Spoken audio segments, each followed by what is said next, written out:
জি ma'am.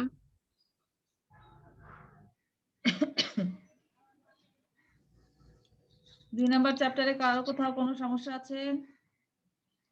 Problem solving যে class করলাম কোথাও কারো সমস্যা আছে কোনো? ম্যাম আসসালামু আলাইকুম। ওয়ালাইকুম আসসালাম। কে বলছো? জি মিস, আলহামদুলিল্লাহ। আপনি কেমন আছেন? আলহামদুলিল্লাহ ভালো। আচ্ছা, 2 নাম্বার চ্যাপ্টারটা আমরা ততদিন ধরে প্রবলেমগুলো সলভ করেছি। কারো কোথাও কোনো সমস্যা আছে? সমস্যা নেই? তাহলে না মিস। আচ্ছা আলহামদুলিল্লাহ। তাহলে আমরা 4 নাম্বার অধ্যায়টা শুরু করি, হ্যাঁ? আমার রিভিশন দেওয়া।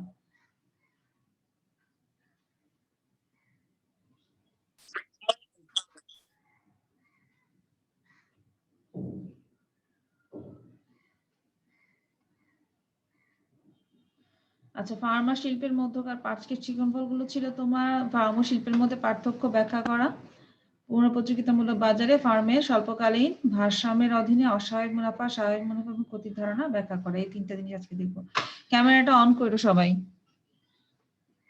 ক্যামেরাটা অন করবা। আচ্ছা, এখন দেখো ফার্ম শিল্পের মধ্যকার পার্থক্য। আমরা এটা তোমরা পড়ে আসছো যে ফার্ম শিল্প কাকে বলে। ফার্ম হচ্ছে আমরা জানি যে অনেকগুলো প্লান্টের সমষ্টি। অর্থনীতিতে সমজাতীয় দ্রব্য এবং সেবা উৎপাদনকারী কোনো একক প্রতিষ্ঠানকে ফার্ম বলা হয়। যেমন একটি গার্মেন্টস কারখানা, একটি কাগজের কল, হ্যাঁ, এগুলো হচ্ছে তোমার ফার্মের উদাহরণ। আমরা এছাড়াও বলতে পারি যেমন ধরো ওষুধ শিল্পের ক্ষেত্রে বেক্সিমকো একটা ফার্ম, স্কোয়ার একটা ফার্ম, ওরা ওষুধ উৎপাদন করে। আর যখন বেক্সিমকো, স্কোয়ার, এসিআই, হ্যাঁ, ইনসেপ্টার সবাই মিলে যখন ওষুধ উৎপাদন করবে, এদের সবাইকে আমরা একসাথে বলবো কি শিল্প। অর্থাৎ অনেকগুলো ফার্মের সমন্বয়ে গঠিত হয় কি শিল্প। ঠিক সেম ভাবে ধরো গ্রামীণ ফোন, সে আলাদা একটা ফার্ম। তারপরে হচ্ছে অপারেটিং সিস্টেমের ক্ষেত্রে ও আলাদা একটা ফার্ম, বাংলা লিংক আলাদা একটা ফার্ম, হ্যাঁ। তারপরে হচ্ছে তোমার এটা কিছু বলি আমি টেলিটক, সে আলাদা একটা ফার্ম। কিন্তু সবাই যখন একসাথে আমরা আলোচনা করব তখন সবাই হচ্ছে তোমার কি মোবাইল শিল্পের আন্ডারে পড়ে। ঠিক আছে, মোবাইল শিল্প। তো এটা হচ্ছে আমার ফার্ম এবং শিল্পের আমরা বেসিক সংজ্ঞাটা জানলাম। ফার্ম সাধারণত এক ব্যবস্থার আন্ডারে থাকে, আর শিল্পের সব যেহেতু সব অনেকগুলো ফার্মের সমন্বয়ে গঠিত, সেই জন্য তার কি ব্যবস্থাপনাটাও আলাদা, হ্যাঁ। ফার্মের পরিধি সীমিত, শিল্পের পরিধি হচ্ছে তোমার ব্যাপক। পুনঃপ্রতিযোগিতামূলক বাজারে আমরা জানি ফার্মকে দাম গ্রহীতা হিসেবে বিবেচনা করা হয়, কারণ এখানে অসংখ্য ক্রেতা বিক্রেতা থাকবে, দর কষাকষির মাধ্যমে দামটা নির্ধারিত হবে, হ্যাঁ। শিল্পের ক্ষেত্রে বাজারে চাহিদা এবং যোগানের ভিত্তিতে পণ্যের দামটা নির্ধারিত হবে। একচেটিয়া বাজারে ফার্ম ও শিল্পের মধ্যে কোনো পার্থক্য নেই। পুনঃপ্রতিযোগিতামূলক বাজারে ফার্ম ও শিল্পের মধ্যে কি আছে? পার্থক্য বিদ্যমান আছে। এখন আসলে পুনঃপ্রতিযোগিতামূলক বাজারে ফার্মের স্বল্পকালীন ভারসাম্য। দেখি মিম হোসেন, ক্যামেরাটা অন করো সবাই বাবা, দেখি না তো। মিম দেখি বলো তো, পুনঃপ্রতিযোগিতামূলক বাজার কাকে বলে? মিম শুনতে পাচ্ছ? হ্যালো, তোমরা কি আমাকে শুনতে পাচ্ছ? আচ্ছা মিম বলো জি তো, ম্যাম। পুনঃপ্রতিযোগিতামূলক বাজার কাকে বলে?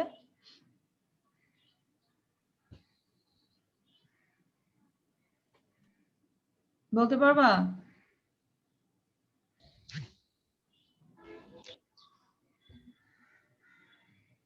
না মিস। বলতে পারবা না? আচ্ছা, আমরা যখন লেকচার স্লাইডগুলো দেই, লেকচার স্লাইডগুলো দেওয়ার অর্থ হলো যে আমরা ক্লাসে কি পড়বো সেটা সম্পর্কে একটা তোমাদেরকে আগে থেকে একটা আইডিয়া দিয়ে দেওয়া। আর আরেকটা কথা যেটা হচ্ছে, আমরা কিন্তু আমাদের সিলেবাসটা একবার শেষ করে আসছি, এখন যেটা চলতেছে সেটা হচ্ছে রিভিশন ওয়ার্ক। তো লেকচার স্লাইডটা দেওয়ার পরে তোমরা একটু দেখবা যে সেখানে আমরা কি দিচ্ছি, এবং ওটা সম্পর্কে একটু পড়ে আসবা। পড়ে আসলে হয় কি, ধরো আমি যেটা পড়াচ্ছি অনেক সময় আমি কিছু যদি স্কিপ করে যাই, তোমরা সাথে সাথে সেটা বলতে পারবো যে ম্যাডাম এই জিনিসটা পড়ানো হয় নাই, বা এটা আরেকটু ভালো করে বললে বুঝতে পারতাম। বা একবার দেখলে তখন মনে হয় যে এই জিনিসটা ম্যাডামের সাথে একটু আলোচনা করে নিব, যে এটা যে বলছে আসলে এখানে ব্যাপারটা কি। তো এই জন্য তোমরা একটু আগের দিন একটু দেখে নিবা। জাস্ট পড়া ঠিক সেভাবে খুব যে গুরুত্ব মানে পরীক্ষার জন্য পড়ে আসতে যেরকম একটা সিরিয়াসনেস দরকার, সেরকম পড়ার দরকার নেই। কিন্তু জাস্ট একটু রিডিংটা পড়ে আসো, বা একটা জিনিস বুঝতেছো না সেভাবে একটু দেখে আসো। ঠিক আছে, ওভাবে দেখলে তোমাদেরও কনসেপ্টটা সম্পর্কে ধারণাটা মানে ক্লিয়ার হবে আর কি, কনসেপ্টটা সম্পর্কে তুমি যে পড়াবো সেটা সম্পর্কে তোমাদের ক্লিয়ার হবে ধারণাটা, ঠিক আছে?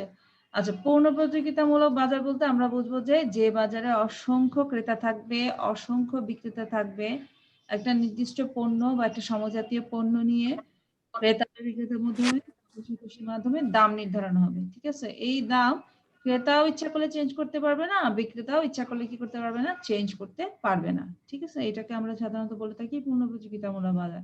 যেমন ধরো উদাহরণ হিসেবে আমরা বলতে পারি স্বর্ণের বাজার, চালের বাজার, হ্যাঁ?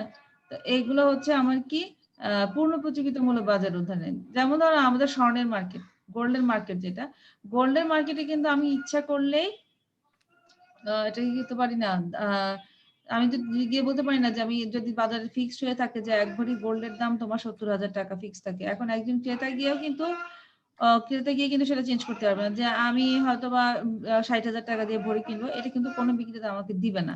ঠিক সেম ভাবে কোনো বিক্রেতাও যদি আমাকে 70,000 এর পরিবর্তে 80,000 টাকা করে যদি বিক্রি করতে চায়, তাহলে সেই ক্ষেত্রে কিন্তু বিক্রেতাও সেটা করতে পারবে না, কারণ ক্রেতা এই দাম সম্পর্কে পূর্ণভাবে জানে, ঠিক আছে? পূর্ণভাবে জ্ঞান থাকে তার।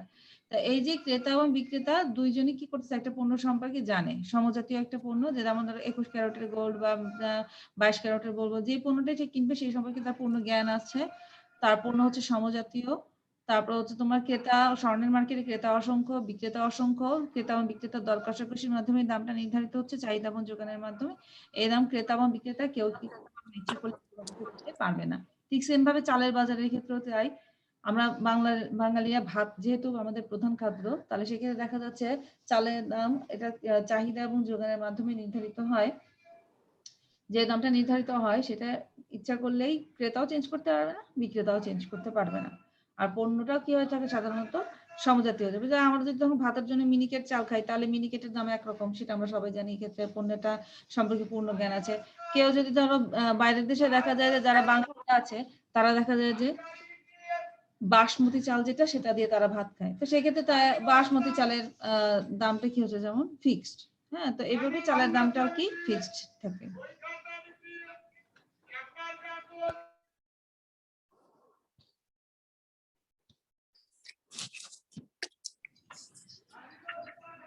আচ্ছা, এখন আসো আমরা বাজার পূর্ণ প্রতিযোগিতা বাজার সংস্থামূলক বাজারের উদাহরণটা আমরা দেখলাম, ঠিক আছে?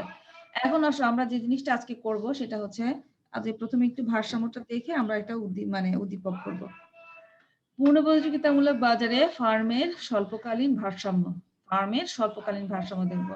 তা আমরা জানি স্বল্পকাল হচ্ছে এমন একটা সময় যখন ইচ্ছা করলে কোনো উৎপাদনকারী তার প্রতিষ্ঠানের উপকরণগুলোকে কি করতে পারে, চেঞ্জ করতে পারে।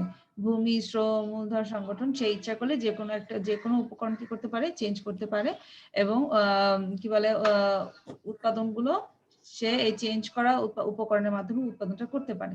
আর দীর্ঘকালে হচ্ছে স্বল্পকালে সে হচ্ছে চেঞ্জ করতে পারে না। স্বল্পকালে তার উৎপাদনের উপকরণগুলোকে সে চেঞ্জ করতে পারে না।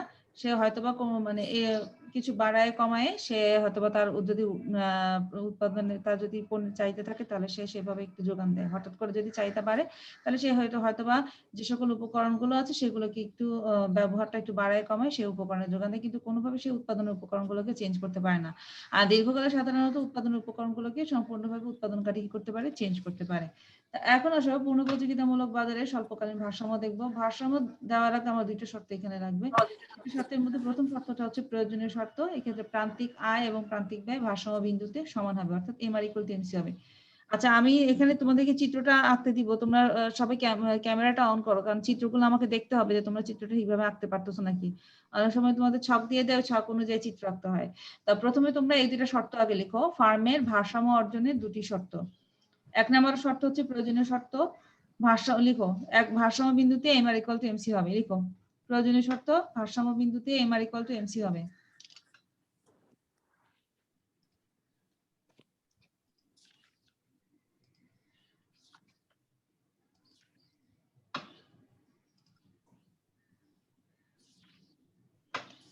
ভারসাম্য বিন্দুতে MR=MC হবে।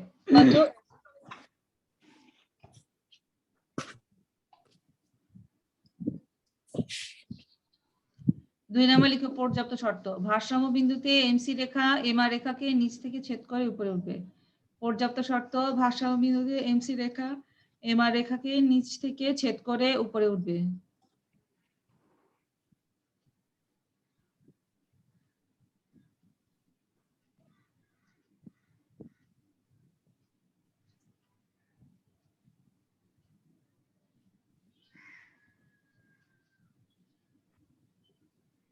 লিখেছো সবাই শর্ত দুটো?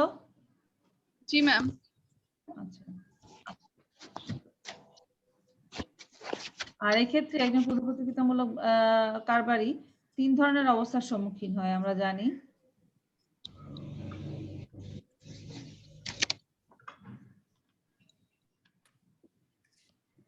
একটা হচ্ছে তোমার অস্বাভাবিক মুনাফা স্বল্পকালে, অস্বাভাবিক মুনাফা, স্বাভাবিক মুনাফা এবং ক্ষতি। হ্যাঁ, আর দীর্ঘকালে শুধুমাত্র স্বাভাবিক মুনাফা থাকবে।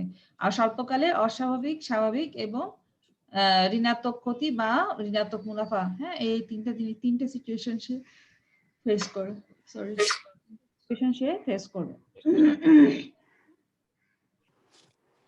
আর এই তিনটা সিচুয়েশন ফেস করবে কেন? দেখো, বাজারে যদি কোনো কারণে যদি পণ্যের দাম অস্বাভাবিক বেড়ে যায় বা পণ্য থেকে পুরো অনেক পরিমাণ মুনাফা আসে, তখন সেটা হবে অস্বাভাবিক মুনাফা। মুনাফার পরিমাণ বেশি বেড়ে গেলে, মুনাফা এবং খরচ যদি সমান থাকে, সেটা হচ্ছে স্বাভাবিক মুনাফা। আবার ক্ষতি কোনটা হচ্ছে? যখন আমার খরচ বেশি মুনাফা কম। ঠিক আছে, এটাকে আমরা ক্ষতি বা ঋণাত্মক মুনাফা বলি। এখন আমরা তিনটা জিনিস এখান থেকে দেখলাম আছে। এখন আমাদের একটা উদ্দীপক আমরা দেখি, এই উদ্দীপকের আন্ডারে আমাদের কি অবস্থাটা দাঁড়ায়।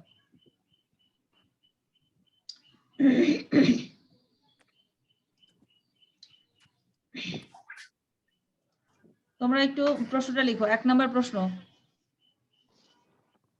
ও সরি, আচ্ছা, আমার চিত্রটা কি? ক্যামেরাটা অন করো, আমি চিত্রটা দেখবো সবার হয়েছে নাকি।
আচ্ছা, এখানে ভূমি অক্ষে আমরা দেখাবো হচ্ছে তোমার পরিমাণ, উৎপাদনের পরিমাণ। লম্ব অক্ষে হচ্ছে তোমার আয়, ব্যয় আর মুনাফা।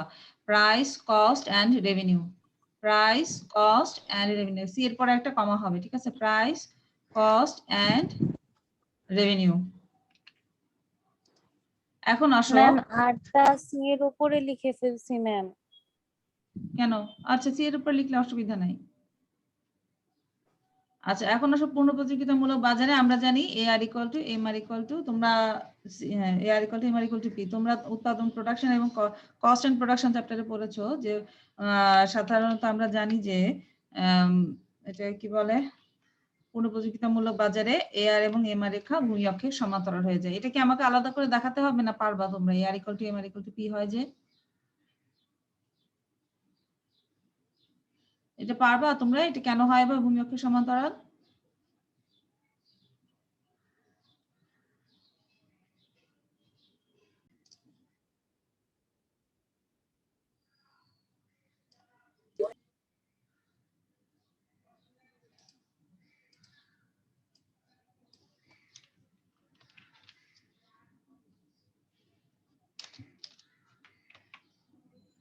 এমসি রেখা আঁকো।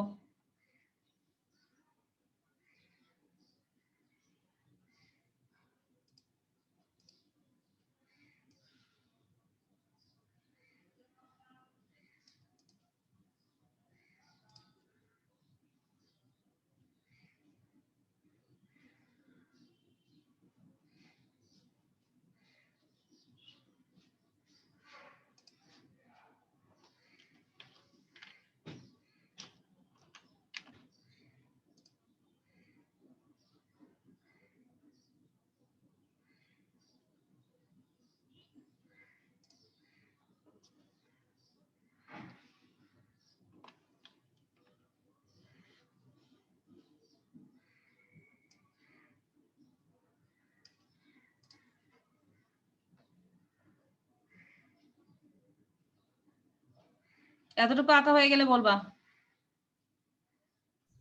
জি ম্যাম, হয়েছে। জি ম্যাম।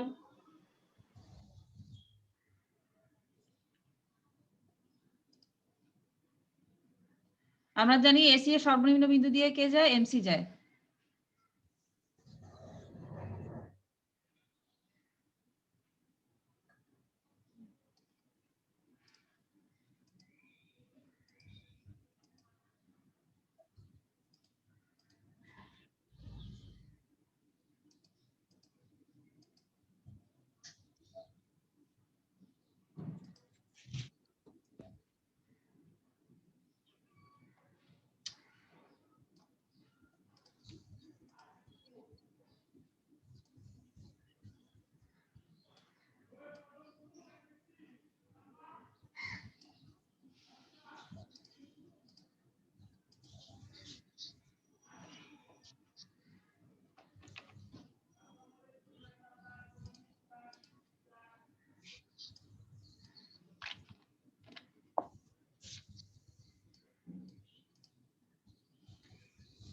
তোমরা এটা সুন্দর করে আঁকবা, যেহেতু আমি এখানে হাতে কলমে আঁকতেছি না, এটা কম্পিউটারাইজড করে আঁকতেছি, এই জন্য আমার এখানে এটা ইউ শেপ একটু হয় নাই।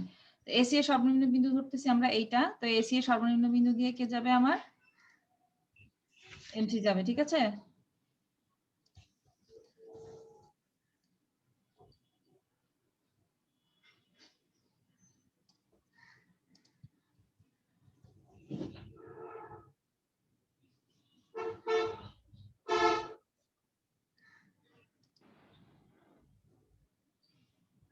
এখন আসো, প্রাথমিকভাবে চিত্রটা এতটুকু পরিমাণে দেওয়া আছে।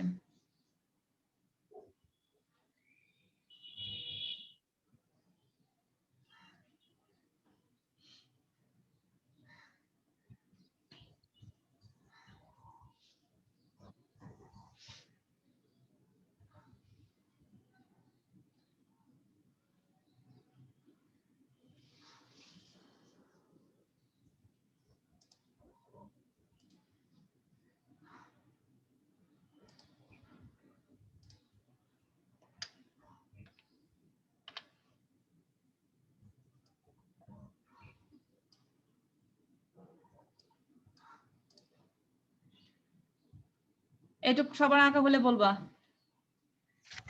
জি ম্যাম। জি ম্যাম। জি ম্যাম।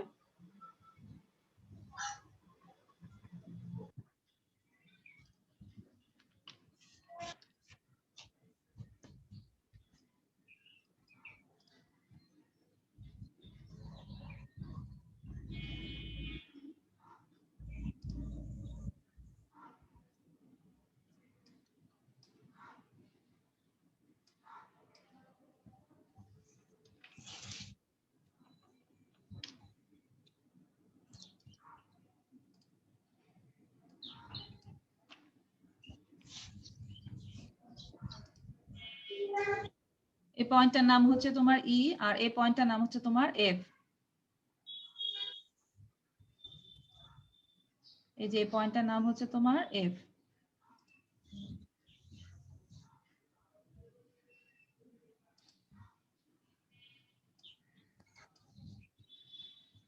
এই যে এই পয়েন্টটার নাম হচ্ছে তোমার এফ, আর এই পয়েন্টটার নাম হচ্ছে তোমার ই। হ্যাঁ, এখন আসো প্রশ্নটা লিখো।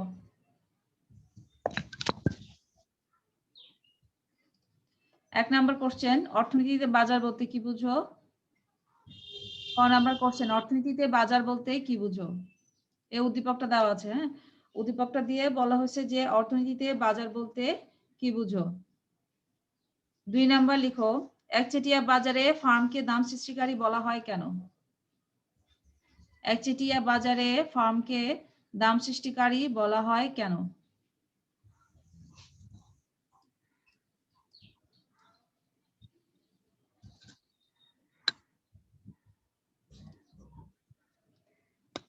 একচেটিয়া বাজারে ফার্মকে দাম সৃষ্টিকারী বলা হয় কেন?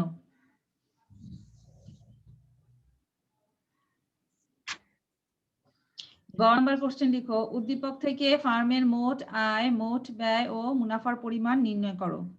উদ্দীপক থেকে ফার্মের মোট আয়, মোট ব্যয় ও মুনাফার পরিমাণ নির্ণয় করো।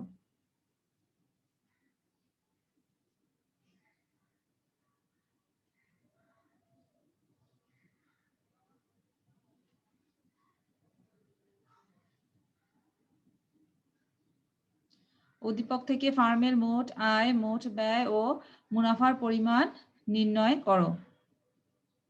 ঘ নাম্বার কোশ্চেন লিখো, এসি রেখা ই বিন্দুতে স্পর্শ করলে, তোমাদের এরকম একটা উদ্দীপক কিন্তু সৃজনশীলে দেওয়া হয়েছিল, মানে তোমাদের সরি অ্যাসাইনমেন্ট যেটা, সেই অ্যাসাইনমেন্টে কিন্তু দেওয়া হয়েছিল। এসি রেখা ই বিন্দুতে স্পর্শ করলে, এসি রেখা ই বিন্দুতে স্পর্শ করলে ফার্মের মুনাফার কি পরিবর্তন ঘটবে? এসি রেখা ই বিন্দুতে স্পর্শ করলে ফার্মের মুনাফার কি পরিবর্তন ঘটবে? ব্যাখ্যা করো।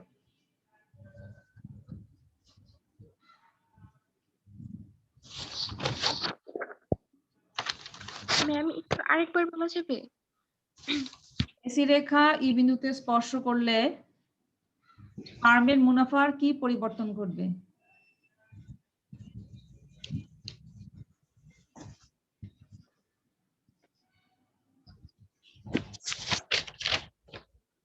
ব্যাখ্যা করো। আচ্ছা, 1 নাম্বার যেটা কোশ্চেন আছে তোমার, অর্থনীতিতে বাজার বলতে কি বুঝো? বাজার বলতে আমরা জানি যে বাজার বলতে অর্থনীতিতে কোনো নির্দিষ্ট স্থানকে বোঝায় না। ক্রেতা বিক্রেতা দর কষাকষির মাধ্যমে কোনো পণ্য নির্ধারণের যে প্রক্রিয়াটা, যে মেকানিজমটা, সেটাকে আমরা সাধারণত বলে থাকি বাজার। যেমন এখন আমরা যে বাজার বলতে আমরা বাজার বলতে অনেকের মাথায় এটা সেটা আসে যে বাজার হচ্ছে কোনো নির্দিষ্ট স্থান। আসলে বাজার বলতে নির্দিষ্ট কোনো স্থানকে বোঝাবে না। এই যে এখন আমরা অনলাইনে যে ক্রয় বিক্রয় করি, এটা কিন্তু কোনো ধরনের নির্দিষ্ট কোনো স্থান নেই। হ্যাঁ, ক্রেতা আছে, বিক্রেতা আছে, পণ্য আছে, দাম নির্ধারিত, ক্রেতা বিক্রেতার মাধ্যমে দামটা নির্ধারিত হয়েছে, এখানের মধ্যে কি হচ্ছে, কেনা বেচা হচ্ছে। তো এই প্রক্রিয়াটাকে আমরা বলবো কি, বাজার। 2 নাম্বার কোশ্চেন যেটা, একচেটিয়া বাজারে ফার্মকে দাম সৃষ্টিকারী বলা হয় কেন? কারণ এক্ষেত্রে আমরা জানি যে পণ্যের নিকট কোনো বিকল্প দ্রব্য নেই, এবং যেহেতু সে একজন মাত্র বিক্রেতা, এই কারণে সে পণ্যের দামটা কি করতে পারে, সৃষ্টি করতে পারে। আর ইচ্ছা করে সে পণ্যের দাম বাড়াতে পারে, বাড়িয়ে সে কম বিক্রি করতে পারে, আবার পণ্যের দাম কমিয়ে সে বেশি বিক্রি করতে পারে। তো এই কারণগুলোতেই আমরা বলে থাকি যে একচেটিয়া কারবারে ফার্মকে কি বলা হয়, দাম সৃষ্টিকারী বলা হয়। 3 নাম্বার কোশ্চেন আমাদের এখানে বলা হয়েছে যে এই ক্ষেত্রে আমাদের উদ্দীপক যেটা দেওয়া আছে, এই উদ্দীপক অনুসারে আমাদেরকে কি করতে বলা হয়েছে, মুনাফার পরিমাণ বের করতে বলছে। তোমরা আগে জিনিসটা আমি একটু বলে দিই যে হেডিংটা কিভাবে এটা একটু সুন্দর করে লিখতে হবে। সেখানে প্রথমে লিখবা যে আমরা দেখতেছি চিত্র অনুযায়ী এটা হচ্ছে কি পূর্ণ প্রতিযোগিতামূলক বাজার। পূর্ণ প্রতিযোগিতামূলক বাজারে কোনো একটি ফার্ম স্বল্পকালীন ভারসাম্যে পৌঁছানোর জন্য 2টি শর্ত প্রয়োজন। একটা হচ্ছে, প্রথম শর্ত হচ্ছে প্রয়োজনীয় শর্ত M R equal to MC হবে ভারসাম্য বিন্দুতে, এবং 2 নম্বর শর্ত হচ্ছে এমসি রেখা এম আর রেখাকে নিচ থেকে ছেদ করে উপরে উঠবে। এটা হচ্ছে তোমার প্রয়োজনীয় শর্ত। ঠিক আছে, তো এখন তোমরা কি করবা, এরপরে এই চিত্রটা আঁকবা, যে চিত্রটা দেওয়া আছে এই চিত্রটা কি করবা, আঁকবা। এই চিত্র অনুসারে তারপরে কিভাবে ব্যাখ্যা করবা, যে চিত্রে আমরা দেখতেছি ভূমি অক্ষে উৎপাদনের পরিমাণ, লম্ব অক্ষে দেখতেছি আমরা কি দাম, খরচ এবং আয়। হ্যাঁ, দাম, খরচ এবং আয়। তারপরে এ আর এবং এম এর রেখা ভূমি অক্ষের সমান্তরাল, কারণ পুনঃপ্রযোগিতামূলক বাজারে এ আর এবং এম আর রেখা ভূমি অক্ষের সমান্তরাল হয়। এমসি রেখা এম আর রেখাকে নিচ থেকে ছেদ করে উপরে উঠেছে ই বিন্দুতে, ঠিক আছে, অর্থাৎ ই বিন্দুতে M R equal to MC সমান ই হচ্ছে আমার তাহলে ভারসাম্য বিন্দু। তো ভারসাম্য বিন্দু ও ই অনুসারে এক্ষেত্রে ভারসাম্য দাম নির্ধারিত হয়েছে আমার ও পি ওয়ান এবং ভারসাম্য পরিমাণ নির্ধারিত হয়েছে আমার কত ও কিউ ওয়ান, ঠিক আছে। এতটুকু আমাদের হচ্ছে কি প্রাথমিক জিনিসপত্র আমরা এখানে ব্যাখ্যা করব। এরপরে বস্তু যে উদ্দীপক অনুসারে এক্ষেত্রে আমরা কি করব, মোট মুনাফার পরিমাণটা বের করব। আমরা জানি মোট মুনাফার শর্ত সূত্রটা হচ্ছে কি, মোট মুনাফার সূত্রটা হচ্ছে আমরা জানি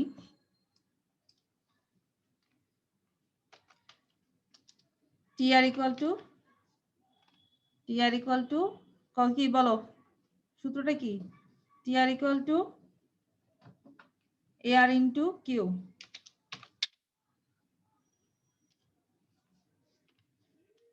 বা P ইনটু কিউ। হ্যাঁ, আমরা জানি P ইনটু কিউ বা AR ইনটু কিউ। এটা হচ্ছে আমার কি টিআর এর সূত্র, যে দামকে আমরা পরিমাণ দ্বারা গুণ করলে টোটাল রেভিনিউটা কি হয়ে যায়, আমরা পেয়ে যাই, ঠিক আছে।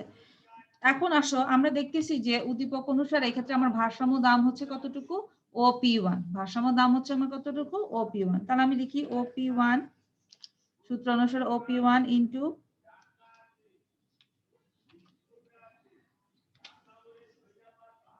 OQ1। OP1 হচ্ছে আমার ভারসাম্য দাম, OQ1 হচ্ছে আমার কি ভারসাম্য পরিমাণ। তাহলে এই ক্ষেত্রে টোটাল রেভিনিউ কতটুকু হবে আমার, OP1 EQ1, এটা হচ্ছে আমার কি টোটাল রেভিনিউ আমি পেয়ে গেছি।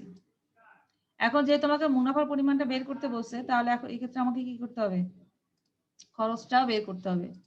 আমরা জানি মুনাফা equal to TR minus TC, ঠিক আছে।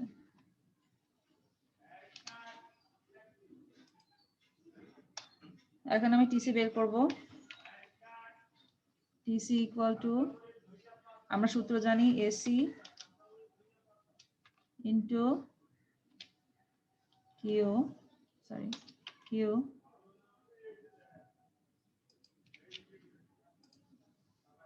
তাহলে সূত্র অনুসারে এসি এর ভ্যালু কত, দেখো এসি রেখাটা এখানে চেক করছে না, তাহলে এসি হচ্ছে এই বরাবর উৎপাদনের পরিমাণ, যেহেতু ও কিউ1 এ ফিক্সড, ও কিউ1 দাম, তাহলে সেই ক্ষেত্রে আমার এসি কোথায় আসবে, এখানে দামটা ও এসি এর প্রতি এককের ক্ষেত্রে আমার খরচ হচ্ছে OP1, OP0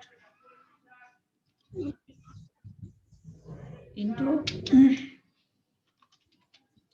কিউ এর ভ্যালু কত হচ্ছে OQ1 আগের মতো। তাহলে টোটাল আসতেছে কত, OP0 FQ1,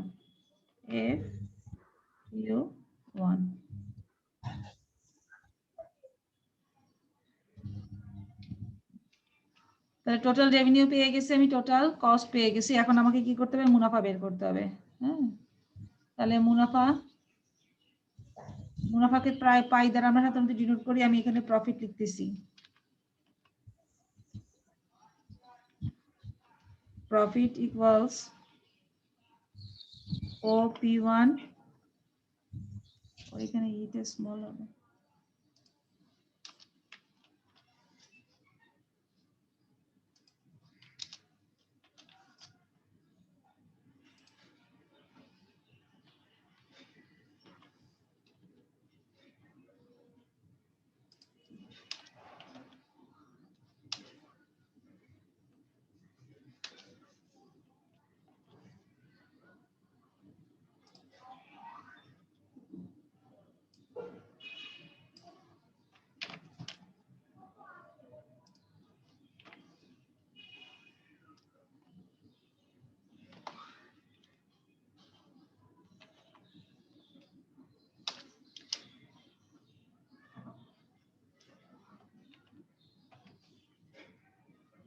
এটা হচ্ছে আমার কি প্রফিট। দেখো বুঝতে পারছো নাকি সবাই,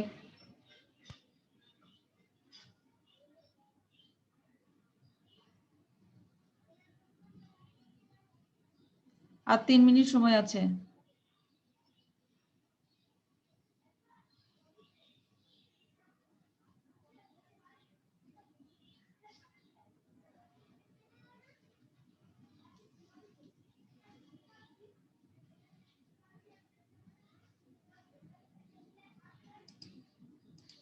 সবার তোলা হলে বলবা।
আর এসি রেখা যদি এই বিন্দুতে চলে যায়, বলছিল কি বিন্দুতে স্পর্শ করলে এখানে কি হবে, স্বাভাবিক মুনাফা হবে।